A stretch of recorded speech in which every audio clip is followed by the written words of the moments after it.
He sat across the table from the man trying to destroy him and ordered dessert. That's not arrogance. That's not ignorance. That is the calm of a man who walked into that restaurant already knowing every single card on the table, including the ones still hidden in your jacket pocket. My name is Frank Colton. I own a 4,000-person company across 14 states, and the man sitting across from me tonight thought he had me cornered. He had no idea. He never did. Here is something most people refuse to believe. Genuine power almost never looks like power. I drive a 2006 Toyota Tacoma with a cracked mirror I've been meaning to replace for 3 years. I wear a Casio watch, not as a statement, not as some billionaire's ironic joke. I just genuinely don't need a watch that requires charging. It tells time.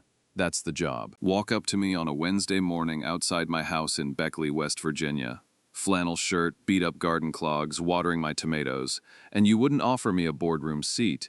You'd hold the door open for me at a diner. That's exactly how I've kept it. For 22 years. My company, Colton Marsh Industries, is a manufacturing and logistics conglomerate sitting quietly in the top tier of its sector. Last fiscal year, we cleared a number that would make your coffee go cold if I said it out loud. And the Marsh in that name? That's not a coincidence. That name is a reminder. A scar I chose to keep because the lesson it represents was the most expensive thing I ever learned. I'll get to Victor Marsh. But first, my daughter Lacey. Lacey got her mother's laugh. Sharp, beautiful, the kind of woman who lights up a room without trying. She also, unfortunately, inherited her mother's gravitational pull toward complicated men. 3 Thanksgivings ago, she brought home Clayton Hale.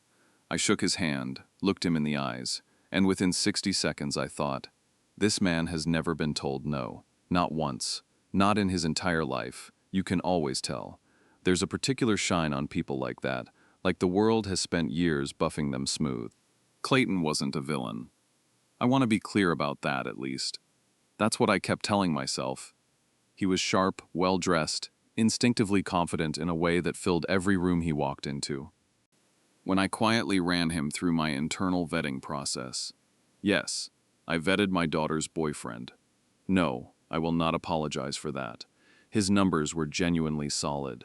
So I did something I had never done. In 22 years of running a company. I made a decision from emotion. I arranged for Clayton Hale to be headhunted, interviewed by my board, and hired as the CEO of Colton Marsh Industries without him ever knowing who was really behind it. Lacey found out the same night I told her. She sat at my kitchen counter, chamomile tea in both hands, and said, "Dad, this is the plot of a soap opera. I prefer to think of it as strategic family planning," I told her. She gave me the look. Every father knows the look, the one that says, "I love you, and you're completely unwell." For 14 months, everything was fine. Clayton ran the company, honestly better than I'd expected, which both pleased me and mildly annoyed me, because it meant Lacey had better judgment than I'd given her credit for. I wasn't ready to admit that yet. Then one Thursday evening in March, my phone rang. Clayton's voice, warm, respectful, slightly performative, in the way young executives are when they believe they're speaking to a simple old man. "Frank, I'd love for you to come to dinner. Meet my parents properly.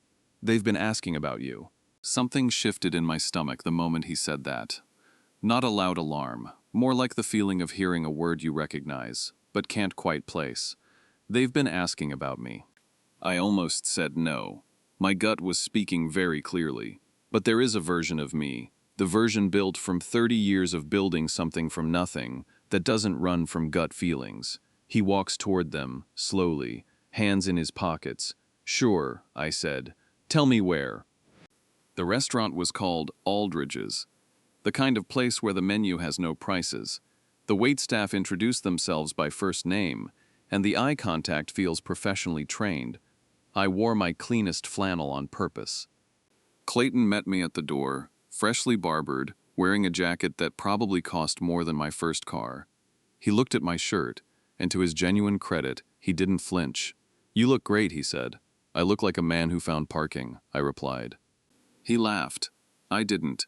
Inside, Stuart and Norma Hale were already seated. "Now, I need you to understand something about first impressions. In my experience, 30 years of it, people who have already done something wrong almost always overcorrect when they meet you. They're too warm, too welcoming. The smile arrives before the eyes do. Stuart Hale stood and extended both hands, the double-handed shake, which in my experience means one of two things, either genuine warmth or deeply calculated performance. "Frank, we have heard so much about you. Please sit."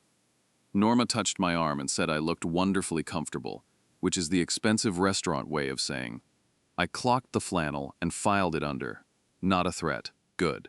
We ordered. We made small talk. Clayton spoke about the company in careful, vague terms, the way he always did around me. Stuart asked about my tomatoes, then nodded the way people nod when they've stopped listening.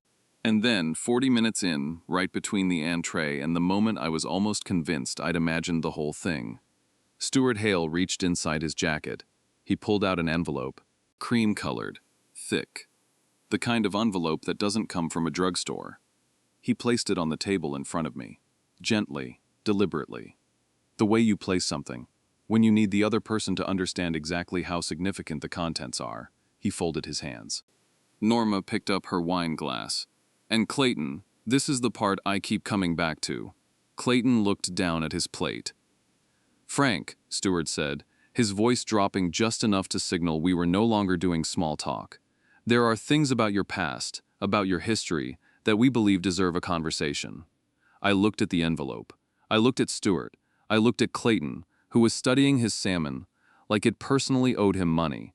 And I thought, there it is, 22 years. And it finally came knocking. I did not open the envelope immediately. That's important, because the entire game, and make no mistake, this was a game, depended entirely on who blinked first. Stuart had spent what I imagined was a considerable amount of time choreographing this moment. The restaurant, the timing, the envelope placed just so. Choreography only works when the other person follows the steps you designed for them. I had absolutely no intention of dancing, so I picked up my fork, cut into my steak, chewed slowly, and let the silence sit at that table, like a fifth guest nobody had invited. 45 seconds, I counted them. Then I opened the envelope. Inside, photocopied documents, organized with the neat deliberateness of someone who had a lawyer involved. I didn't need to read them in full, because the moment my eyes landed on the name at the top of the first page, my entire chest went cold and completely calm at the exact same time. Victor Marsh. 1987, Victor Marsh and I were 26 years old and broke in the specific way that only young men with enormous ambition and zero capital can be broke.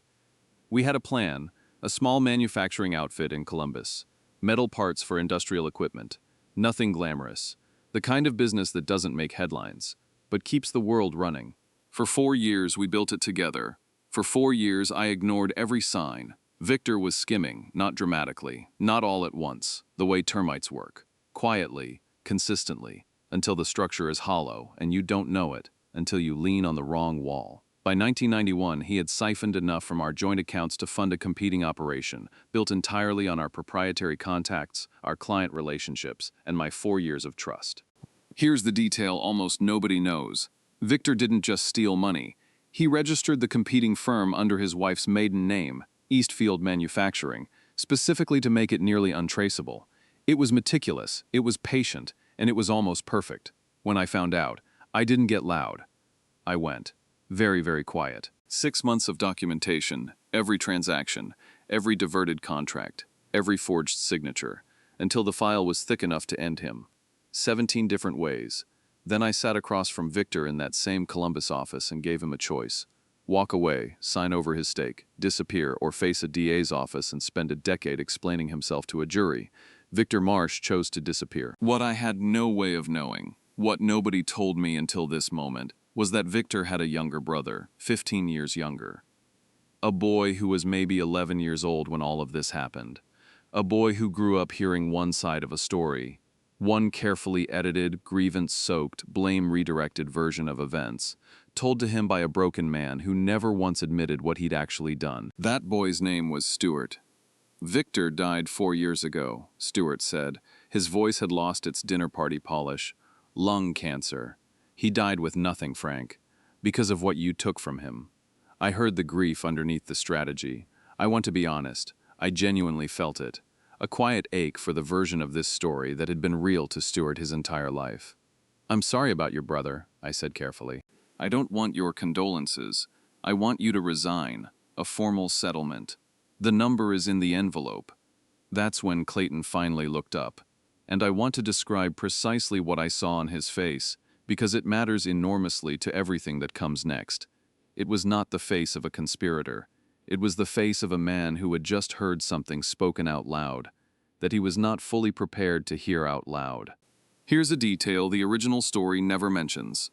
According to sources close to situations like this, adult children used as leverage in family schemes statistically report higher rates of long-term estrangement from the parent involved. Not because of the scheme itself, but because of the moment they realized they were being used. Clayton was living that moment right now. I placed my own envelope on the table. Smaller, white, unremarkable looking. "Victor's records," I said quietly, "are incomplete." Which makes sense. A man constructing a false narrative tends to only keep the pages that support his version. What I had, original bank records showing the withdrawal patterns, wire transfers to a shell company registered in Victor's wife's maiden name, and a signed affidavit from Dale Pruitt, Victor's own accountant, 71 years old, perfectly healthy and entirely willing to testify. Stuart's face changed. The patient confidence was gone.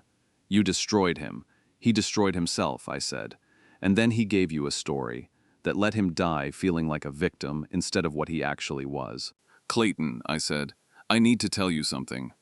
What followed next rearranged his entire understanding of the last 14 months. When I told him who I really was, what the company actually was, why he was really sitting in that corner office, his face went through something I can only describe as a slow system shutdown. Then he turned to his father, and I watched something shift behind his eyes that I had not anticipated. Not confusion, not shame, something colder, more clarifying. "You positioned me," Clayton said to Stuart. The words came out flat and precise, like he was reading from a legal document. "You found out who I was working for. You let me fall in love with Lacey. You encouraged it because you thought I was your way in." Stuart tried the father angle, the one that comes out when logic fails. "Everything I did was for this family." "Don't." Clayton's voice cracked on the word, then hardened immediately after, the way a young man's voice does when he refuses to let emotion finish a sentence. "You used my marriage to settle a 30-year grudge over a story that wasn't even true." Stuart had no answer. I stayed completely still, because what was happening across that table had nothing to do with me anymore. And the right thing to do in that moment, the only right thing, was nothing. After a long silence, Clayton turned back to me. "I owe you an apology." "You don't," I said. "You didn't know. I sat at this table while my father put that envelope in front of you, and I looked at my plate. That's not who I want to be." I looked at him for a long moment. "No," I said, "it isn't, and the fact that you know that is exactly why you still have a job Monday morning." Stuart and Norma left quietly. He reached for the cream envelope on the way out, then stopped, left it there. Smart. Clayton and I sat in silence. The waiter appeared. "Dessert?" he asked, with the confidence of a man who had decided the storm had passed. Clayton looked at me. I looked at Clayton. "Yes," I said. "2 of the chocolate things. And real coffee, not the decaf nonsense." Clayton let out a breath that had been waiting since before the appetizers. "Do you actually trust me to run the company?" he asked. "Not as Lacey's husband, as a CEO." I thought about the moment 6 months prior when he restructured our Midwest distribution chain, unprompted, unsolicited, and saved us $4.3 million annually before I even knew there was a problem. "Yes," I said. "But Monday morning, 2 men. Honest conversation. No more gaps." The corner of his mouth moved. "You're really not going to stop with the flannel, are you?" "The flannel is non-negotiable," I said firmly. He laughed, a real one. The first real thing I'd heard from him all evening. I drove home in my 2006 Tacoma. The city moved past the windows, and I let it. I thought about Victor Marsh, the young man he was before greed got its hooks in him. I thought about Stuart sitting somewhere tonight, holding a story he'd have to rebuild from the foundation up. I thought about Clayton driving home to my daughter, trying to understand an evening that had rearranged everything. My phone buzzed, a text from Clayton. "I told Lacey everything. She says you're impossible, and she loves you also. She agrees the flannel is embarrassing." I smiled in the dark, typed back. Tell her the flannel built her inheritance. I got out of the truck, walked up to my front door. Somewhere across the city, Stuart Hale was sitting with an empty envelope and a story full of holes. And I was going home to my tomatoes. Some men build empires to prove something. Frank Colton built his to protect something. There is a difference. And tonight, finally. Everyone at the table understood it. If you're here for the revenge, you're in the right place. Don't let the next story find you, find it first. Hit subscribe, turn on notifications. Which part shocked you the most? Let's talk in the comments.